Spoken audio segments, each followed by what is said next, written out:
podemos afirmar, então, que o cuidado diário, ele é capaz de gerar vida.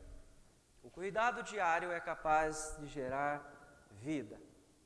Eu tenho uma prática na minha casa, que eu sempre gostei de fazer, que é a manutenção de algumas plantas ornamentais. E lá em casa nós sempre tivemos alguns vasos de tempero, né? Eu não sei, casa de quem aqui tem isso, né? Aquelas plantas que são cheirosas, que perfumam não só o ambiente, mas também perfumam a comida, né? Quando você tira uma erva fresca e você coloca na comida, ela traz um aroma melhor e traz um sabor melhor. Lá em casa a gente gosta de cozinhar, então a gente gosta também de cultivar algumas ervas, algumas plantas, ali, alguns temperos, para então tornar esses pratos ainda mais saborosos. E certa vez, então, tinha uma de tempero que eu tinha em minha casa e que eu cuidava dela. E ela tomou conta de todo o vaso em que ela estava, então, conforme o tempo foi passando. Ela foi crescendo, foi se desenvolvendo, os ramos começaram a aumentar, ela criou uma cascata de folhas muito bonita, muito verde. Com o passar do tempo, uma planta bela como essa, bem cuidada, tomava sol constantemente, numa medida certa, era regada constantemente. Ela começou a atrair então algumas borboletas, algumas lagartas começaram a aparecer no meio dela. E o tempo foi passando, e eu não consegui dar tanta atenção mais àquela planta. As lagartas foram tomando espaço. Se você já teve plantação, já teve lagarta no meio, você sabe o quanto que ela destrói, né? E ela come o que tiver pela frente, se você não tirar ela dali. Eu comecei a não ser tão atento assim com ela, com aquela planta, não regava tão bem, não colocava ao sol periodicamente, e aquela cascata de folhas verdes que eu tinha, muito bonita, ela começou a secar, e as folhas secas começaram a aparecer, os ramos inteiros começaram a morrer, e quando eu fui observar aquela planta, ela já estava completamente seca.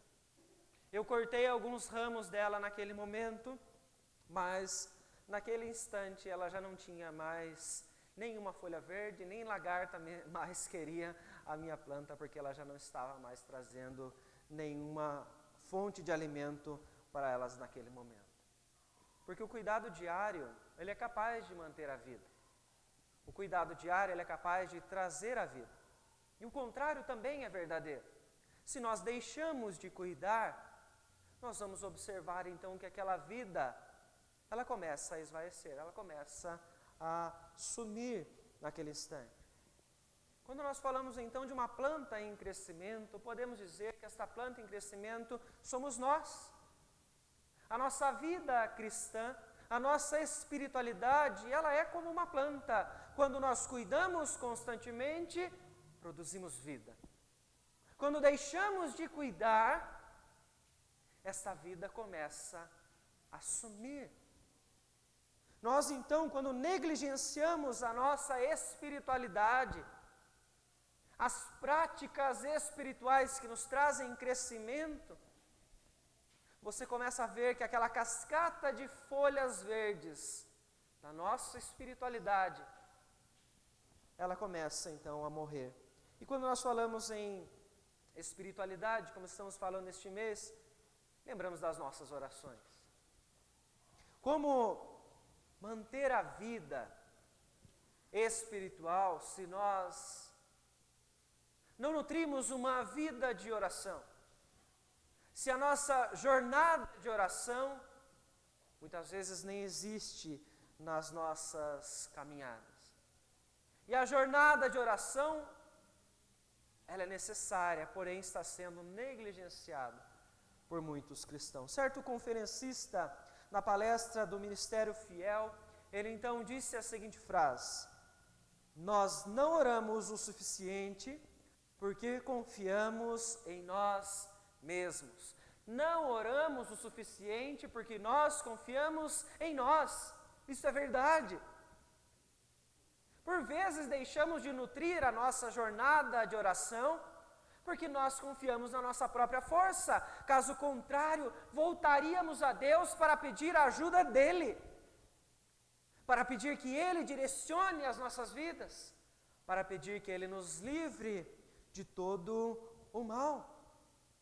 Esta é uma verdade que está escondida no coração de muitos de nós, de muitos cristãos que dizem crer no Senhor, mas que não o buscam diariamente, para que Ele os oriente. Então eu pergunto a você, se nós afirmamos que o cuidado diário pode trazer vida, como é que eu quero ter vida espiritual se eu não cuido da saúde da minha espiritualidade? Se eu não mantenho práticas que vão me manter então vivo?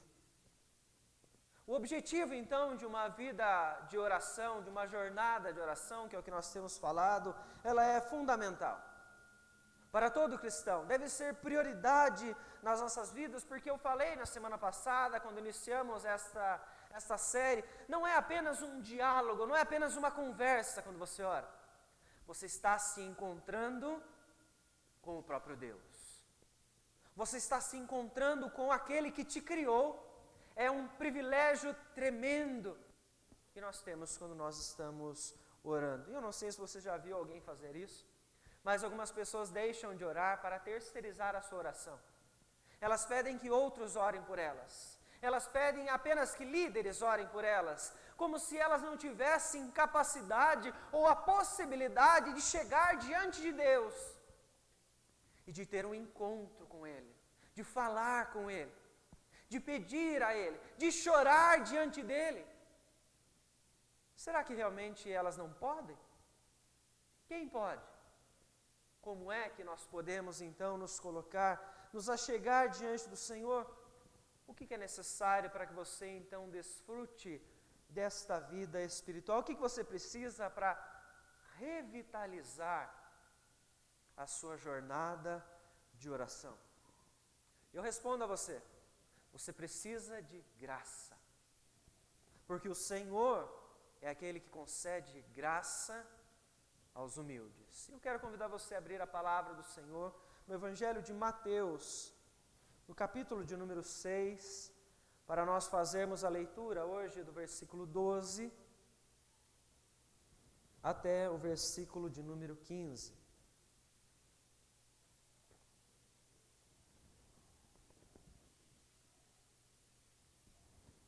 Evangelho de Mateus, capítulo 6, vamos ler do versículo 12 até o versículo de número 15, que diz o seguinte, a palavra do Senhor. E perdoa-nos as nossas dívidas, assim como nós temos perdoado os nossos devedores. E não nos deixes cair em tentação, mas livra-nos do mal, pois teu é o reino, o poder e a glória para sempre. Amém. Porque se perdoardes aos homens as suas ofensas, também vosso Pai Celeste vos perdoará. Se, porém, não perdoardes aos homens as suas ofensas, tampouco vosso Pai vos perdoará as vossas ofensas. Vamos orar? Querido Deus, em nome de Jesus, nós queremos neste momento agradecer mais uma vez pela liberdade, privilégio que nós temos de estar diante da Tua Palavra, de podermos, ó Pai, nos reunirmos para ouvir uma reflexão conforme a Tua vontade, para vivermos de maneira agradável ao Senhor. Mas para isso, ó Deus, nós dependemos do Teu agir sobre nós. Por isso eu peço que o Teu Espírito Santo, ó Pai, venha trabalhar em nossas mentes, em nosso coração, iluminando, ó Deus, a cada um de nós, para nós entendermos a Tua verdade nesta noite. Para nós não sairmos da Tua casa da mesma forma como entramos, mas transformados pelo Teu poder, ó Pai. Porque nós cremos no agir do Senhor em nós, quando a Tua palavra está sendo exposta, quando a Tua palavra está sendo lida, Senhor Deus. E assim, ó Deus, nós oramos, desde já gratos ao Senhor, em nome de Jesus. Amém, Senhor Deus. Irmãos, nós temos falado aqui então sobre esta jornada de oração, onde o Senhor Jesus, que começamos a falar sobre este texto, estava então no Sermão da Montanha, ensinando os seus discípulos a viver uma vida de piedade, como eles deveriam se portar no dia a dia para agradar então ao Senhor. diferente daqueles que ele vem dar exemplos ao longo dos textos, dos fariseus, que então se colocavam em pé nas praças para se tornarem conhecidos dos demais pela sua aparente religiosidade. Jesus então começa a ensinar os seus discípulos a orar em secreto. Eles não deveriam então mostrar para as outras pessoas. Não é esta a urgência que ele está trazendo ao longo então do capítulo de número 6. É no momento a sós. É no momento onde nós nos colocamos neste encontro tão importante com Deus. E é nesse instante que Jesus então nos deixa um modelo para nós usarmos para revitalizar a nossa jornada de oração. Então o que ele traz aqui para nós é uma essência.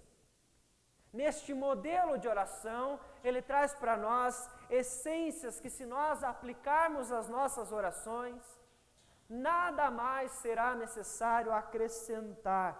Ela é completa em cada uma dessas expressões, quando nós então as colocamos diante de Deus. A jornada de oração que nós começamos na semana passada, ela está então nos ensinando sobre reverência.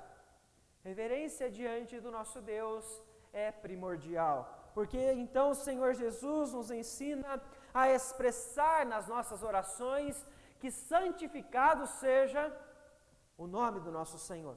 É Ele quem deve ser engrandecido, é a nossa reverência para com o nosso Pai.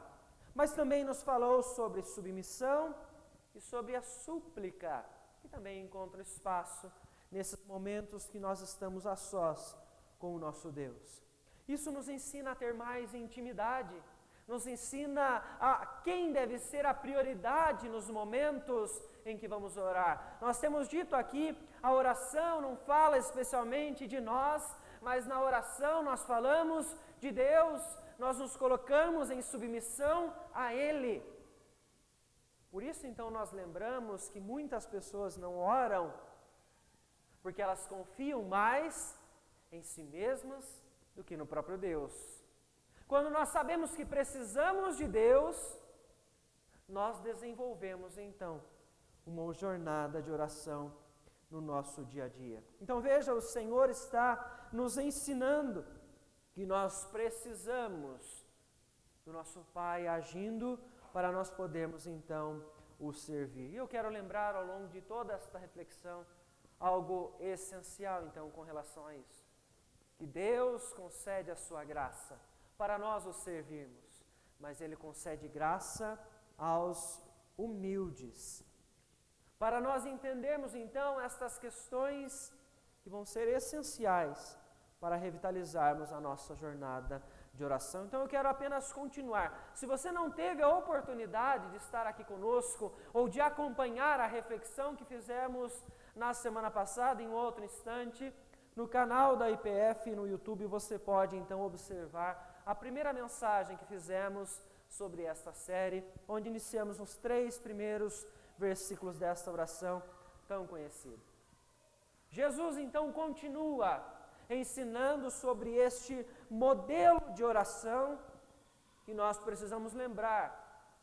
Não é necessário você repeti-lo todas as vezes, pois o Senhor Jesus acabou de dizer: não façam suas orações com vãs repetições, como muitos faziam, como muitos fazem ainda hoje, porque muitos repetem coisas diante de Deus sem saber o que estão dizendo. E é isso então que Jesus está trazendo neste momento, um modelo para nós tirarmos a sua essência, para então desenvolvermos intimidade, porque sabemos o que falamos e sabemos para quem nós falamos. O versículo de número 12, ele fala para nós sobre algo essencial. Essencial para a vida de qualquer pessoa que quer conhecer a Deus, qualquer pessoa que está buscando um relacionamento com Deus, que é então o perdão. Ele fala então sobre o perdão das nossas dívidas.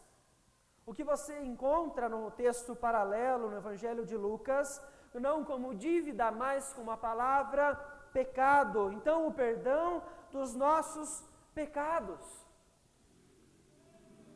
Quem aqui não necessita do perdão de Deus? O problema está, então, será que Deus, em algum momento, deixa de perdoar? Será que Deus, em algum momento da história, reteve o seu perdão para aqueles que estavam o buscando? O que é capaz de fazer, então, o Senhor reter o seu perdão e a sua graça é exatamente o pecado. O pecado, em uma falsa confissão dos erros, levou os israelitas a permanecerem, então, nos sofrimentos, porque ainda a idolatria era presente no seu meio. O Senhor os exortou. O Senhor lembrou a eles o caminho em que eles deveriam trilhar, mas eles não deram ouvidos a Deus. Eles permaneceram em pecado, permaneceram com seus deuses. E então, quando eles oraram a Deus, clamaram a Deus porque estavam sendo oprimidos, Deus não ouviu as suas orações. O que fazer então nestes casos? Apenas uma coisa simples: confessar, abandonar as práticas que são desagradáveis ao Senhor. Porque isto fizeram então os israelitas em Juízes no capítulo de número 10. Quando eles abandonaram a idolatria, o texto diz que o Senhor não teve como reter a sua compaixão sobre o seu povo, porque Deus tem prazer na misericórdia. Deus tem prazer em demonstrar a sua graça e a sua compaixão, e não no nosso sofrimento, e não nas nossas dores. Porém, nós observamos então a necessidade de confessar, de abandonar. Porque o Senhor, através do profeta Naum, no capítulo de número 1, versículo 2, ele diz: o Senhor é tardio em irar-se, porém, ele jamais inocenta o culpado. Quem de nós é capaz de suportar, então, tamanha indignação? O Senhor não vai, então, inocentar o culpado. Veja só, é aguentar a ira de Deus sobre os seus ombros, aguentar, então, o peso da mão de Deus sobre as nossas vidas. Quando nós fazemos isso, nós somos abatidos, porque quando não confessamos o nosso pecado, a mão de Deus recai sobre nós, e nós então esmorecemos, nós enfraquecemos, nós nos confundimos, nós nos tornamos cada vez mais vulneráveis a outros pecados. Porque não queremos abandonar, porque queremos permanecer num caminho que é desagradável a Deus. Como é que estava Israel enquanto não confessou o seu pecado? Estava sofrendo. Estava vivendo em uma opressão porque Deus permitiu. É assim que nós passamos. Como é que você consegue suportar o peso da mão de Deus sobre a sua vida sem confessar os seus pecados? Porque só assim eu recebo a graça do perdão de Deus. Eu preciso do perdão de Deus. Eu preciso que o Senhor, então, me conceda essa graça para que eu tenha paz. Como é difícil nós vivermos o nosso dia a dia incomodados. Como é difícil eu trilhar a minha vida no meu serviço, junto com a minha família, incomodado porque eu sei que eu estou fazendo algo que Deus não se agrada. E a paz, então, é com Deus, e a paz, então, vem de Deus para mim.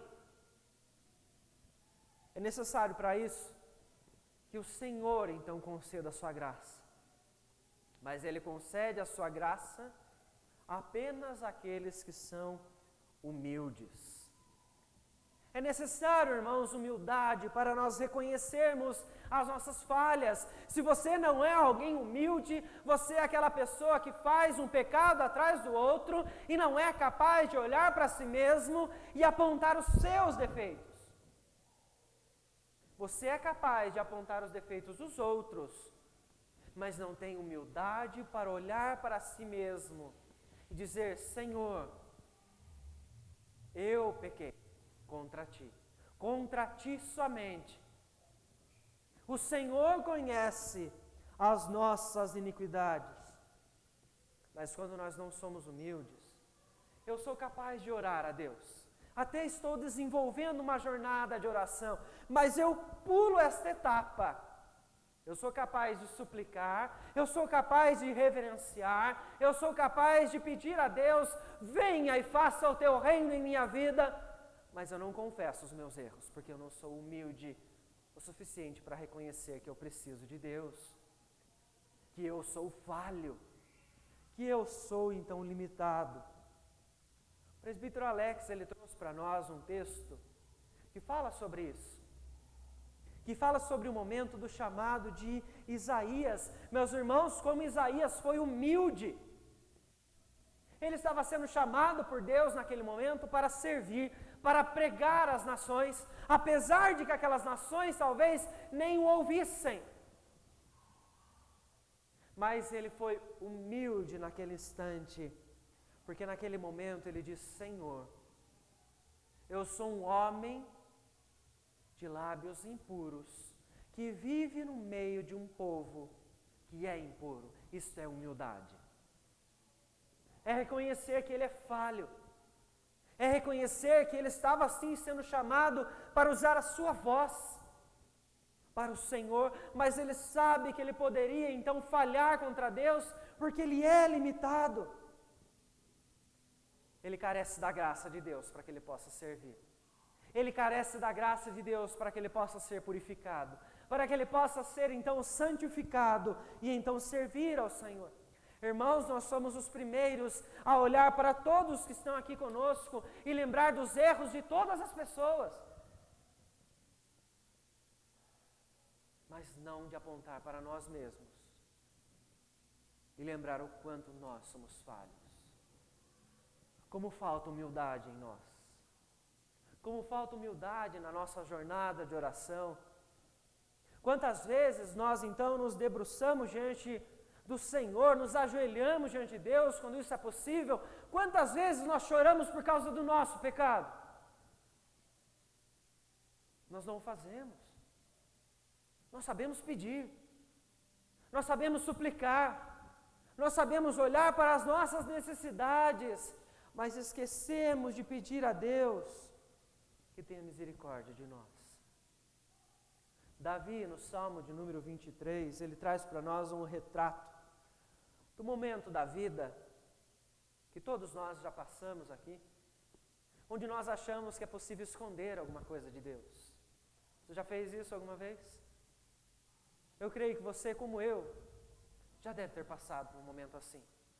Porque Davi, naquele instante, ele está lembrando o quanto ele sofreu, porque ele escondeu o seu pecado como Batseba diante de Deus, fingindo que nada estava acontecendo.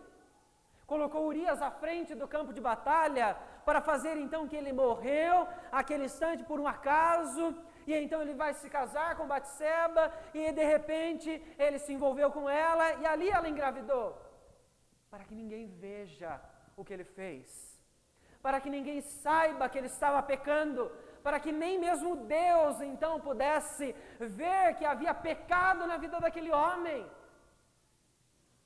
Salmo 23, ele inicia com esse retrato da vida então de cristãos que estão escondendo os seus pecados, não dos homens, mas acham que estão escondendo os seus pecados de Deus.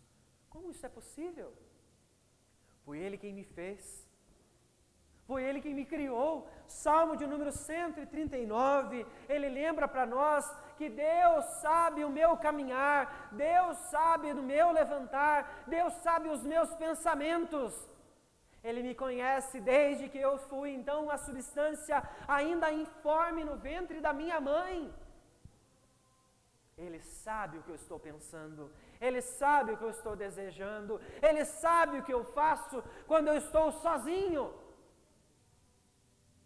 Como é que eu posso achar, que eu posso esconder as minhas iniquidades de Deus? Isto é impossível. Veja então como este versículo, que todos nós sabemos de cor, quantos aqui já repetiram a oração do Pai Nosso várias e várias vezes, esquecendo o quanto esta expressão, ela é necessária, quanto à essência daquilo que Jesus está ensinando, precisa ser resgatado no nosso dia a dia. Confissão de pecados, clamar pelo perdão de Deus, reconhecer as nossas falhas.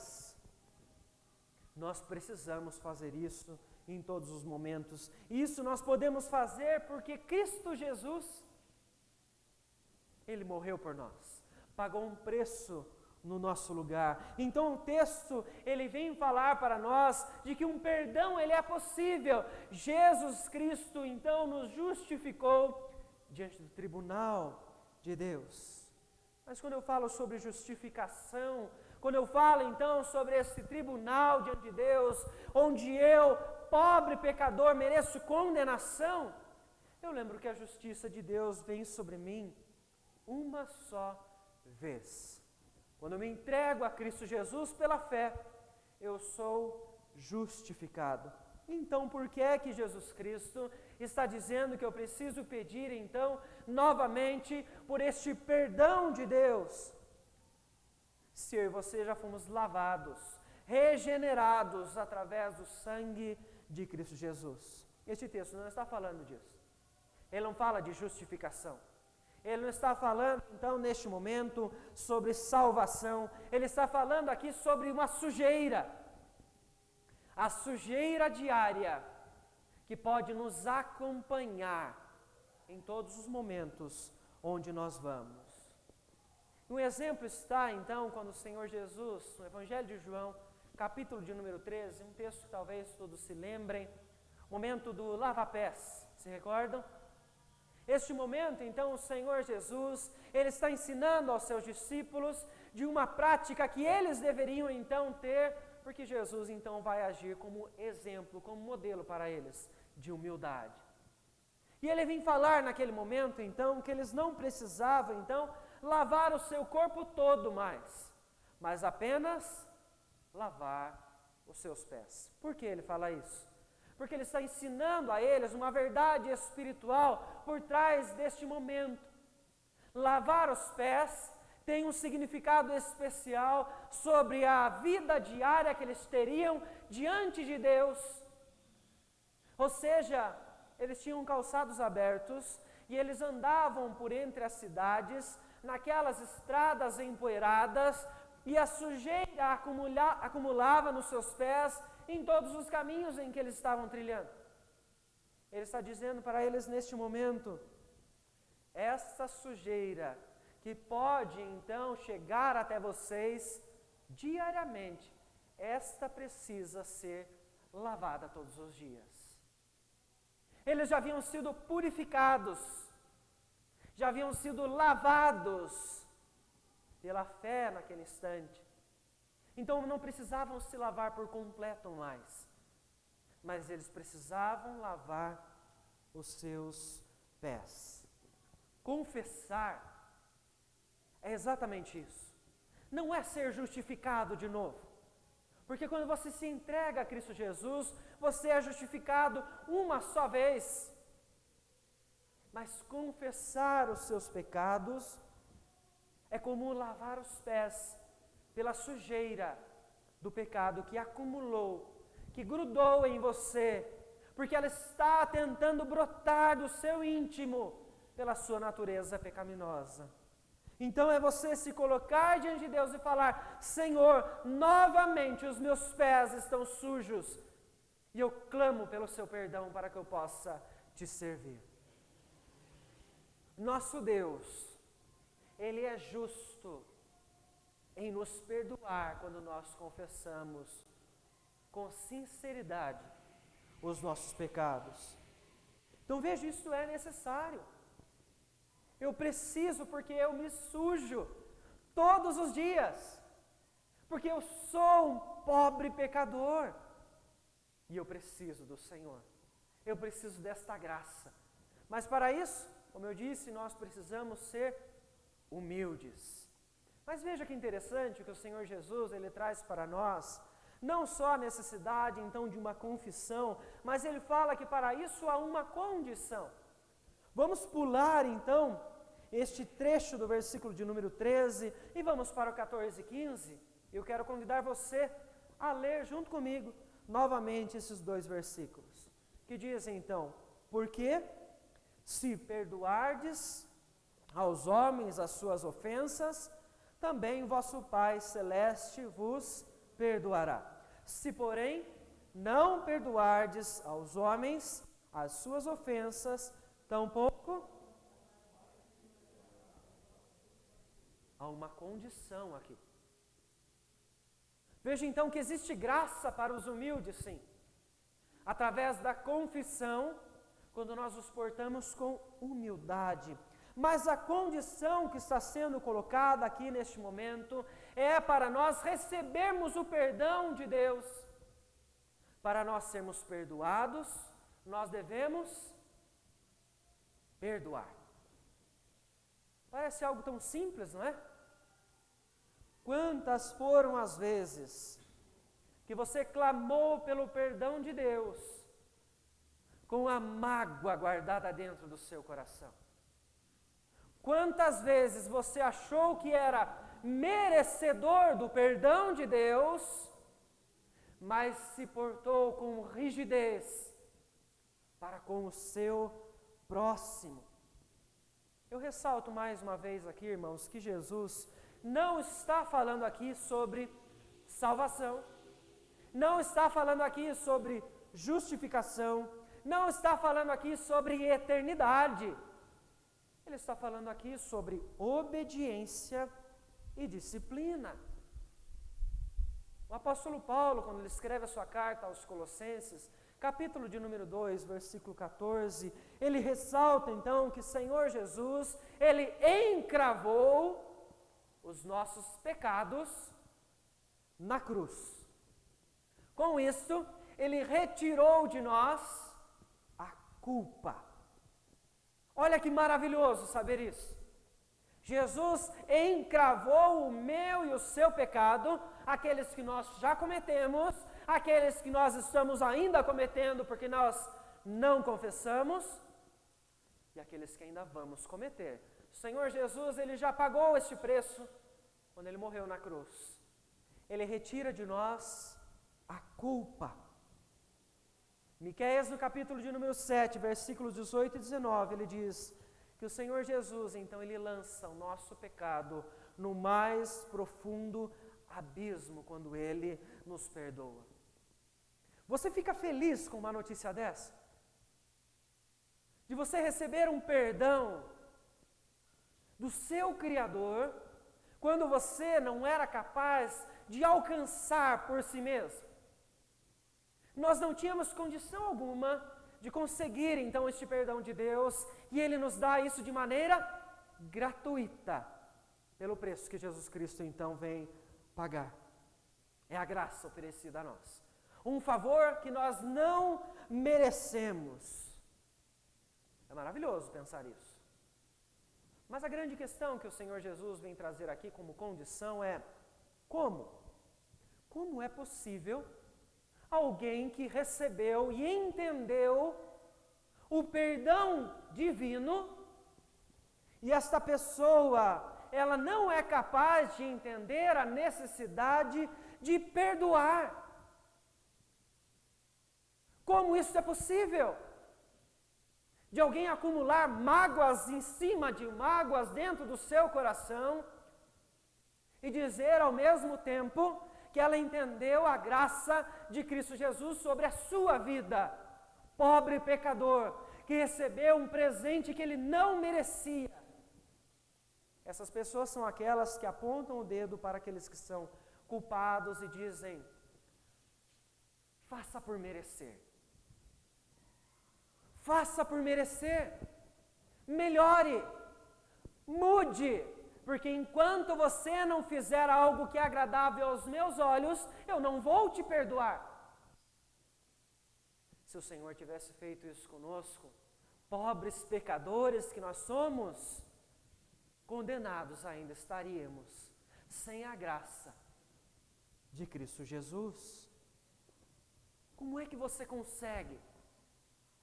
Como é que você consegue guardar mágoa no seu coração e não colocá-la diante de Deus, e não tratá-la perante a cruz, conhecendo o tamanho amor perdoador sobre nós?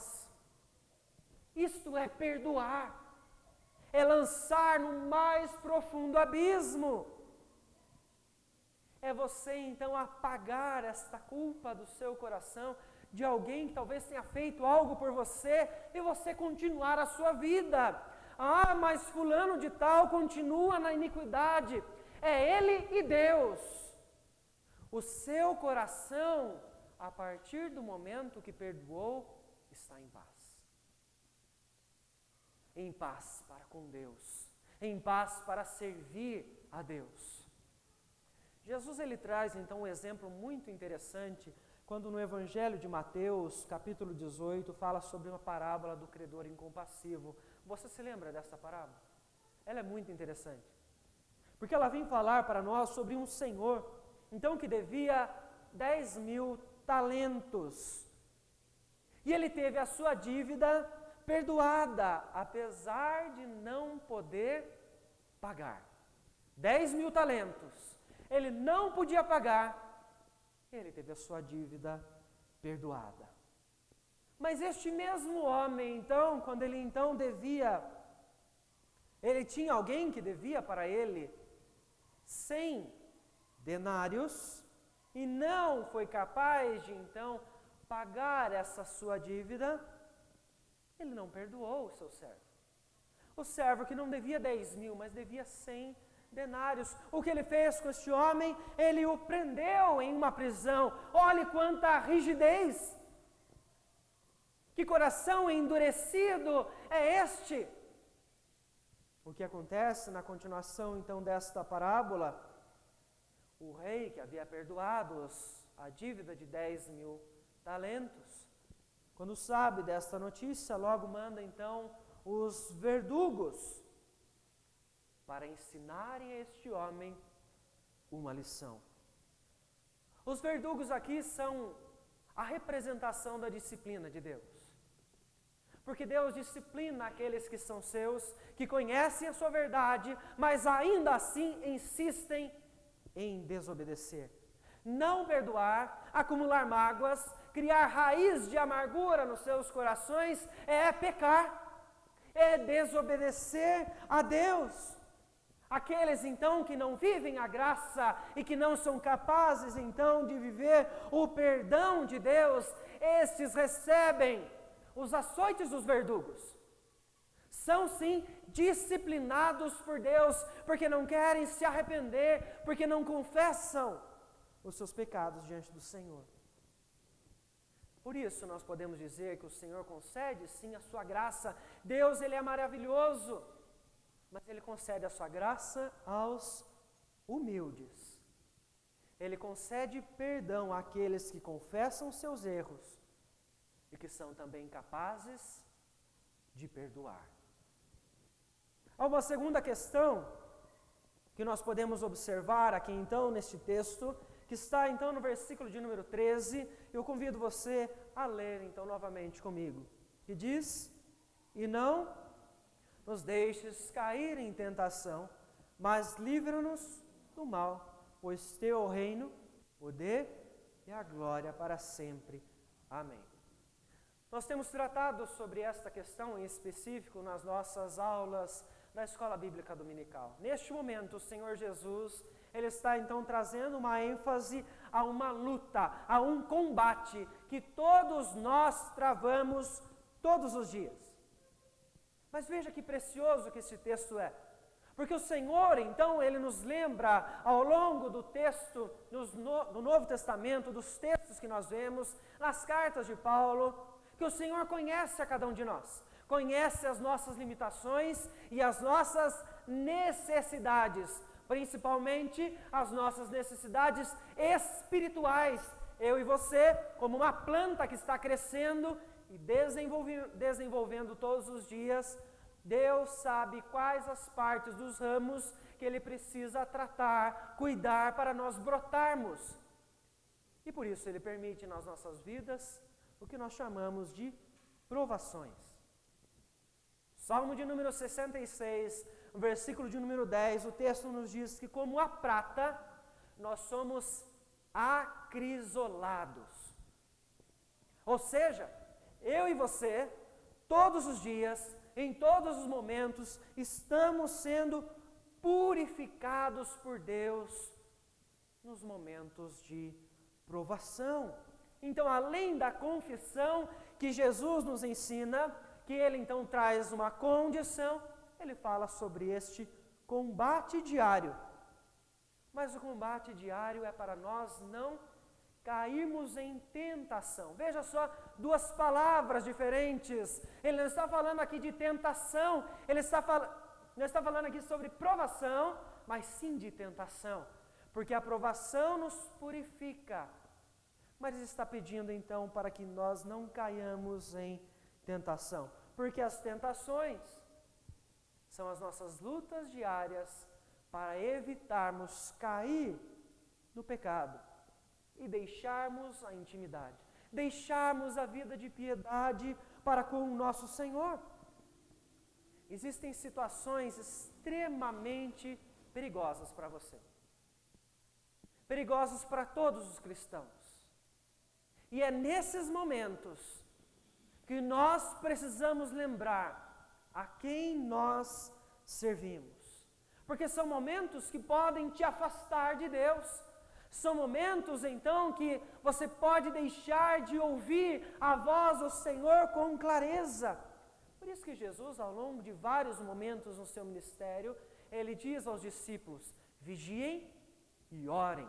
Vigiem e orem. Vejam como a jornada de oração precisa ser revitalizada com urgência, porque aqueles que não têm uma jornada de oração saudável, esses estão esmorecendo na sua vida cristã. Veja, então, a palavra nos mostra essências que devem estar nas nossas orações, inclusive o pedido para nós não cairmos em tentação. Tentação essa aqui, então, Tiago nos afirma em sua carta, que não vem de Deus. Se a tentação, então, ela nos leva a cair em pecado, ela não brota do Senhor, porque o Senhor, Ele é fonte de bondade. As tentações, então, são os momentos que o inimigo vai usar para, então, no meio das nossas brechas, nós nos afastarmos do nosso Deus, nós deixarmos de honrar ao nosso Senhor. Mas eu disse desde o começo, o Senhor concede a sua graça. Somente pela graça de Deus a nossa jornada de oração pode ser revitalizada. Mas o Senhor concede a sua graça aos humildes. Somente aquele que é capaz de se submeter ao poder de Deus, confiar no poder de Deus, somente este vai então suplicar pelo livramento nos momentos das tentações. Nós estamos sujeitos a cair em vários momentos, porque nós temos um inimigo que é mais poderoso do que nós. Satanás, ele é então uma criação de Deus, é um anjo que se rebelou contra o Senhor, mas ele tem mais poder do que nós. E ele pode criar situações, ele pode criar momentos que vão te seduzir ao ponto de você deixar de olhar para a fonte de vida, que é Deus, que podem te fazer deixar de olhar para a fonte de nutrição, que é a palavra, que podem te fazer achar que o momento de comunhão na igreja não é importante mais. Combates diários que podem enfraquecer a nossa fé. Veja o momento que nós ainda passamos, ainda estamos em pandemia. Vamos lembrar então qual foi a tentação maior que nós todos passamos? Eu não vou mais à igreja porque é perigoso. Quantos ainda que estão saudáveis vacinados, protegidos, não conseguem vir à igreja para adorar ao Senhor. Estão combatendo todos os dias e esquecendo do quanto este momento é precioso. E essas mesmas pessoas vão ao mercado, vão à feira, vão ao banco, porque lá não há perigo, mas aqui há. Você entende como é o combate espiritual que elas estão travando? Por que lá não é perigoso e aqui é? Aqui é o lugar de crescimento. E o inimigo não quer crescimento na igreja. O inimigo não quer desenvolvimento, é combate. Sedução de maneira sutil para enfraquecer a nossa fé. Então o Senhor Jesus, Ele nos ensina a clamar: não nos deixe cair em tentação, porque nós queremos te servir. Livra-nos do mal, este mal que tem força, este mal que tem poder, não é capaz de nos dominar, se estamos em Cristo Jesus, mas Ele tem sim força. Veja o quanto é importante então essa expressão nas nossas orações, não só de eu pedir para que o Senhor perdoe os meus pecados, porque eu sou falho, mas que Ele livre a minha vida do mal. Porque o mal está rondando como um leão ao redor de sua presa. E nós, se não for pelo poder de Deus, nós podemos cair. Nós podemos nos afastar. E o poder de Deus é revelado em Cristo Jesus. Então é pela graça que nós podemos nos manter de pé. Que nós podemos revestir-nos da armadura que o Senhor então nos concede. Nós temos repetido isso nas nossas escolas dominicais. A nossa luta não é contra a carne, contra o sangue, mas contra principados e potestades. Quantas vezes você se deixou levar pelas tentações, porque não pede mais para que Deus te livre das tentações, porque não lembra mais das batalhas, porque o combate para você não existe mais. A batalha espiritual está aí, meus queridos, todos os dias, e nós precisamos inserir isso nas nossas orações, porque nós estamos suscetíveis a pecar e a nos afastar de Deus. Veja que interessante, então, a finalização desta oração que está no versículo de número 13, porque o 14 e 15 ele trouxe para nós apenas como um reforço do que ele disse já anteriormente. Ele diz então: pois o teu é o reino, o poder e a glória para sempre. Esta finalização, ela é como um clímax, como um momento mais precioso, o momento mais forte de uma oração, principalmente para aquele grupo que estava ouvindo inicialmente, o grupo dos judeus. Porque nós temos aqui um paralelo com a oração que é feita por Davi em 1 Crônicas, capítulo de número 29, versículo de número 11. Quando eles estão reunindo as ofertas para a construção do templo, é exatamente esta expressão que Davi então traz na sua oração. E nós precisamos entender então que isto reforça a humildade daqueles que oram, a humildade daqueles que estão revitalizando a sua jornada de oração, porque eles recebem a graça de Deus, porque dele é o poder, porque dele, portanto, é o reino, e a Ele então nós devemos toda a glória. Tudo pertence a Deus. Então oração não fala de mim, mas fala de Deus somente. Meus irmãos, aquela pequena planta que eu cultivei, naqueles dias que eu tentei então cuidar dela, que por algum momento eu deixei de regar periodicamente, eu deixei de cuidar dela, colocando ela ao sol que elas precisam. Quando eu deixei de tirar as lagartas que estavam comendo ela, ela morre. Mas o que é mais interessante é que quando eu peguei uma tesoura para podar, eu tirei aqueles galhos secos, e para minha impressão naquele momento, que me deixou então maravilhado, porque eu estava vendo uma planta seca, na qual eu achei que não ia trazer mais erva nenhuma para as nossas comidas, ela então, o tempo passou e brotou de novo. Olha como isso é maravilhoso de ver. Porque a raiz dela não havia secado. Porque eu podei aquela planta enquanto era tempo. Porque a raiz dela estava viva. E quando nós cuidamos diariamente, nós podemos ver a vida brotar de novo. Mais interessante é que aquela planta, ela serviu novamente de tempero para nós. Ela deixava o arroz com frango que nós fazíamos com um cheiro maravilhoso. Essa planta somos nós. Porque quando a nossa raiz ainda está viva, e a nossa raiz, estamos em Cristo, ela não morre, ela não murcha, ela não é comida pelos vermes, porque nada pode nos separar do amor de Deus. Quando esta raiz, ela é alimentada de novo, quando você rega ela novamente, quando você expõe ela ao sol, a luz preciosa de Cristo, brota a vida. Você é capaz de exalar novamente perfume, o bom perfume de Cristo. Onde você estiver, as pessoas vão sentir o bom perfume de Cristo que emana da sua vida.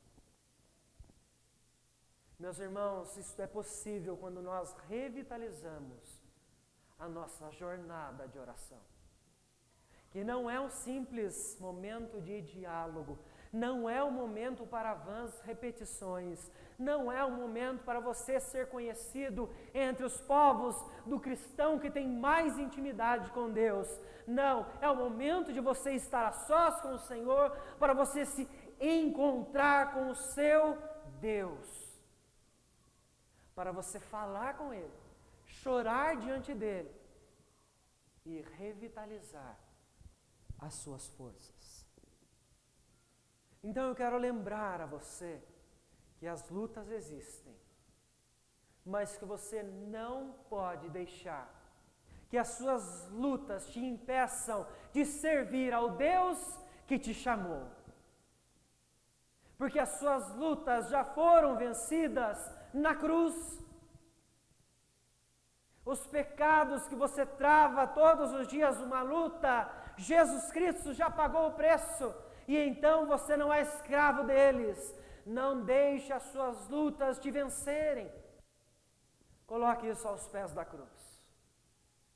Coloque isso diante do Senhor, porque Ele é poderoso para livrar você das tentações, para que você possa continuar servindo em piedade, em obediência. Cristo Jesus já pagou um altíssimo preço, você não precisa pagar mais nada, não há outro sacrifício, não é preciso mais. O que Ele fez por você foi suficiente, basta você apenas crer. Por isso, não se deixe enredar pelos desejos da sua carne. Você tem, e você vai ter esses desejos até o dia de Cristo Jesus. Mas não se deixe levar por isso. Deus está te chamando para você se tornar parte do povo dele, povo santo. E esta santidade, ela é possível em Cristo Jesus. Deste povo que é separado por Deus, separado do mundo, para viver para o Senhor em obediência. Para isso, eu repito mais uma vez, que o Senhor concede a sua graça aos humildes. Então não olhe para você, não olhe para as suas forças, não olhe para a sua capacidade, mas olhe para Deus. Olhe para o Senhor, porque é Ele quem tem força, É Ele quem tem todo o poder, é Ele quem tem toda a sabedoria, é Ele quem te conhece e é Ele quem está te chamando, porque Ele vai conceder a você graça todas as vezes que você com humildade se submeter a Ele. Que Deus nos abençoe, para nós todos os dias podermos orar ao nosso Senhor, lembrando que a oração exalta ao Senhor somente, que a oração glorifica ao nosso Deus. Por mais que venhamos a suplicar, as súplicas não falam de nós. As súplicas falam de Deus, do seu poder e da dependência que nós temos dele em nos conceder aquilo que nós precisamos. Que Deus te abençoe, que o Senhor possa te fortalecer cada dia mais na sua caminhada cristã, na sua jornada de oração.